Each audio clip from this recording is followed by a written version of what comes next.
ஓம் நமோ நாராயணாய. குருப்யோ நமக. ஆழ்வார்கள் திருவடிகளே சரணம்.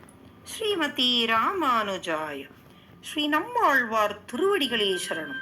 திருவாய்மொழியின் முதற்பத்தின் 3வது பதிகத்தின் 9வது பாசுரத்தை காண்போம்.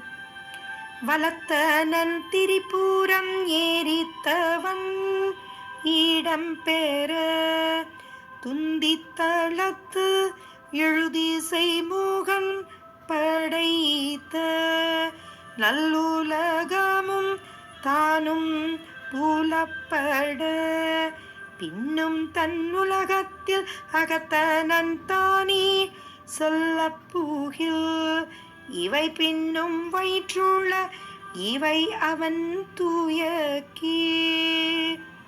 முப்புறம் எரித்தவரும் திரிபுரத்தை வென்றவருமான சிவபெருமானை எம்பெருமானார் திருமேனியின் வலப்பக்கத்தில் வைத்துள்ளார். சங்கர நாராயணர் வடிவத்தில்.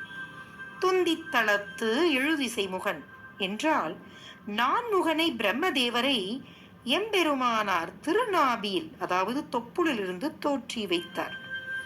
பிரம்மதேவர் படைத்த இந்த உலகங்கள் மற்றும் பிரம்மதேவரையும் அனைத்தையும் எம்பெருமான் தனது திருவயிற்றிலேயே அடக்கி வைத்துள்ளார்.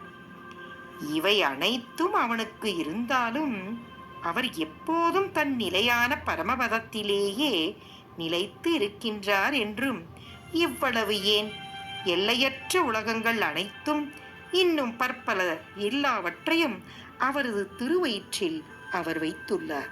இத்தகைய வியக்கத்தக்க செயல்கள் அனைத்தும் எம்பெருமானின் லீலைகளே என்று கூறுகின்றார். ஆகையால் பாருங்கள், நாமும் எம்பெருமானார் சரண் புகுந்து அவன் தாழ்பணிந்து உய்வோமாக, இன்னும் சிந்திப்போமாக. ஓம் நமோ பகவதே வாசுதேவாய.